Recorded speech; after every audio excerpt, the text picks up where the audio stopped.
হয়রানি হলো, সেই জন্য বাংলাদেশের রেলের পক্ষ থেকে আমি এই সাংবাদিক ভাইদের মাধ্যমে আমি সকল যাত্রীর প্রতি ক্ষমা চেয়ে নিচ্ছি এবং তাদের প্রতি দুঃখ প্রকাশ করছি।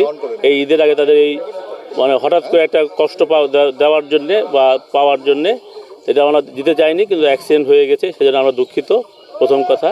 এবং গতকাল অ্যাক্সিডেন্ট হওয়ার পর থেকে আমাদের ঊর্ধ্বতন কর্তৃপক্ষের নির্দেশে, আমাদের মন্ত্রণালয়ের নির্দেশে আমাদের পশ্চিমাঞ্চলের সর্বোচ্চ পর্যায়ের কর্মকর্তারা আমরা এখানে উপস্থিত হয়ে এই স্যালভেজ ওয়ার্কে সক্রিয় অংশগ্রহণ করেছি এবং আল্লাহর রহমতে আমরা এই 10টা 25-এ রেল লাইন ফিট দিতে পেরেছি সাময়িকভাবে বলতেছি এই কারণে। এখন ফুল স্পিডে ট্রেন চলবে না, ট্রেন আসবে, ট্রেন থামবে এবং স্লো স্পিডে পার হবে এবং গ্রাজুয়ালি রেল লাইনটা ইমপ্রুভ করা হবে।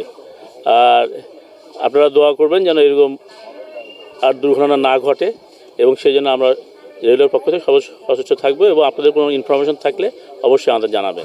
আমাদের কিছু প্যাসেঞ্জার আসার জন্য বেশিরভাগ ক্ষেত্রেই হয়ে থাকে, তাই আমরা এবার আশা করছিলাম হবে না। তো যদিও এই অ্যাক্সিডেন্ট প্লাস হচ্ছে প্যাসেঞ্জারের ব্যাপক হ্রাস, সব মিলে শিডিউল বিপর্যয় তো হয়েছেই এবং সেটা সব ট্রেনই এই উত্তরবঙ্গের যে ট্রেনগুলো, উত্তরবঙ্গের হচ্ছে পঞ্চগড় এবং চিলাহাটির যে ট্রেনগুলো মিটার গেজ ছাড়া, এই ট্রেনগুলো বিপর্যয়ের সম্মুখীন পড়েছে।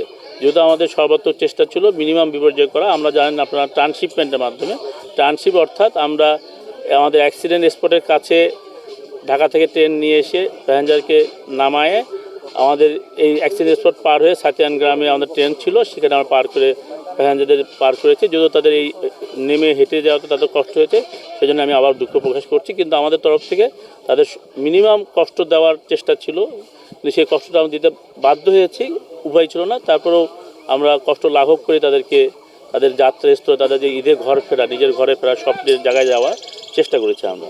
ট্রায়াল ট্রেন না, এটা প্যাসেঞ্জার ট্রেনই যাবে, আমরা লাইন সেভাবে ফিট দিছি।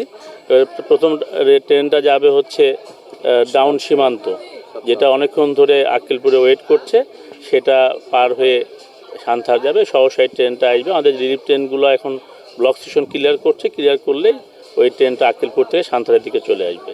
যেমন এই যে সীমান্ত এক্সপ্রেস যেটা বলতেছি, এটা কিন্তু কালকে রাত্রে এটা মোটামুটি 10টার দিকে যাওয়ার কথা, সেটা এখন আমি সকাল 10টায় বলতেছি ট্রেনটা যাবে। কাজে এরকম বিভিন্ন ট্রেনেই বিপর্যয় হয়েছে, কাজে ওইভাবে স্পেসিফিক টাইমটা এখন বলতে পারছেন, বিপর্যয় হয়েছে। আমি সীমান্তের উদাহরণটাই দিলাম আপনাকে।